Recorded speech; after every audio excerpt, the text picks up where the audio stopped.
Hello, viewers. Welcome to Reality Crime Talk. My name is Isiaka Haruna, a criminologist and a crime analyst. On today's episode, we are going to discuss exhaustively on how unemployment correlates the drastic increase of violent crimes in Nigeria. But before we dwell on that, I will commend Nigeria security agencies, most especially the Nigeria Army, for their frantic efforts in fighting crime and criminality to defend the country from internal and external insurrection. And of course, the Nigeria police and other sister agencies.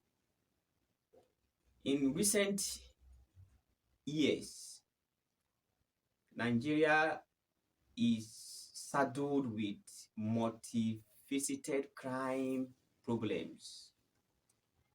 People are living in fears from the north to the south. We've had series of criminal challenges. The government is still fighting. We have lost citizens, more so our security agencies. And the obvious question is, for over 15 years, we have been fighting these hydra-headed crimes. We have not yielded positive results. On every daily basis, you hear of death records across the country. If you don't hear of kidnapping, you hear of rape, you hear of banditry, you hear of armed robbery. People are living in fears. And it is better for us to give a different approaches. We cannot be doing the same thing often and expect different results. And that brings us to some certain questions. How did we get here? Why has our approaches not calming the situations? The tension is high. That brings us to today's topic. Mind you, all crimes that are committed in the country can be prevented. And it is cheap to prevent crime than to fight it. You cannot fight crime and succeed if the causes of that crime is not identified. So therefore, we are going to look at unemployment and how it correlates negatively to the drastic increase of crime in Nigeria, most especially violent crimes. In Nigeria today, the rate of unemployment is alarming. Unemployment tends to propel persons into crime. We had over 10 million Nigerian graduates, youths who are wandering from one place to the other. Some have spent over 10 years without a means of livelihood. The failure of an individual to get a job can breed colossal anger. We are not in any way, most especially, let's look at the disparity of employment in the country. And that is where I will use George Orwell's allegorical novel farm quotes that says, all animals are equal, but some animals are more equal than others. In Nigeria, there are agencies, there are sectors that the child of the underprivileged cannot think of applying for a job opportunity so long as your father does not belong to the high social stratas, those in charge of the society. You dare not apply. Places like NNPC, Security and Exchange Commission, SEC, life chances is not available to every individuals. The strain of such feelings can motivate youth into crime or criminality in the society. If the feelings or the factors that create these feelings of deprivation and frustration is addressed properly, trust me, the rate of crime or violent crime in society will be reduced to minimal bearest.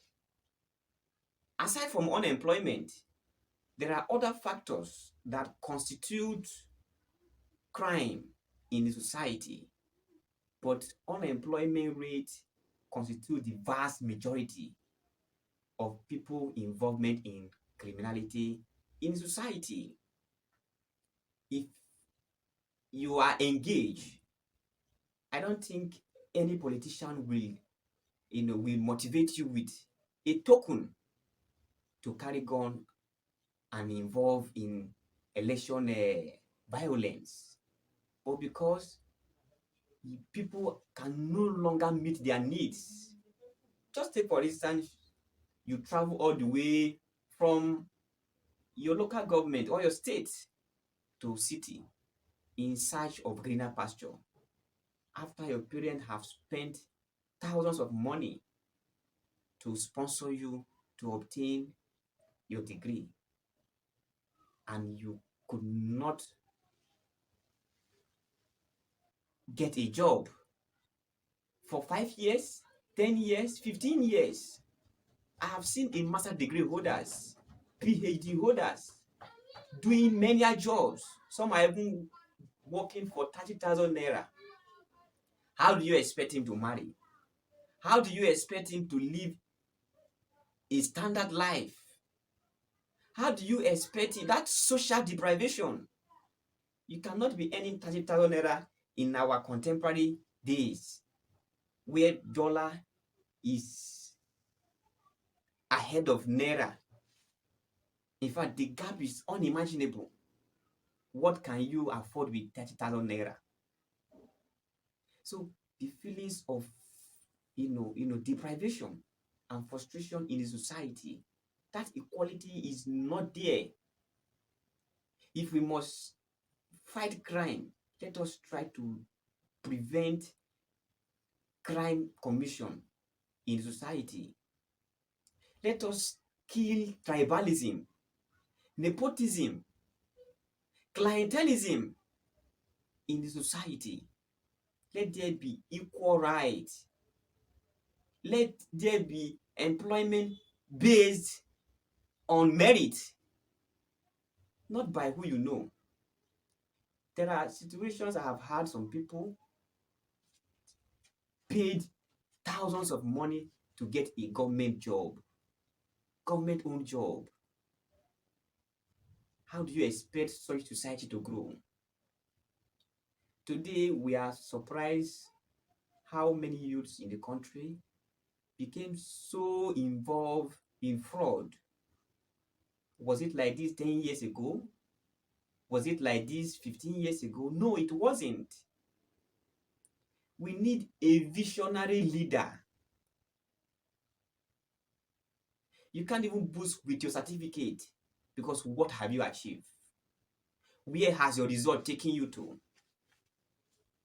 So in fighting crime, we need to consider various factors that play key roles on the exponential increase of crime so as to mitigate, the level of victims.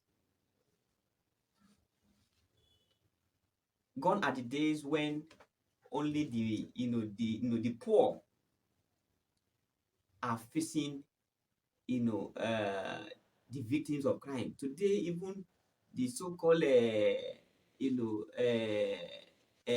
high social stratas are also affected in society.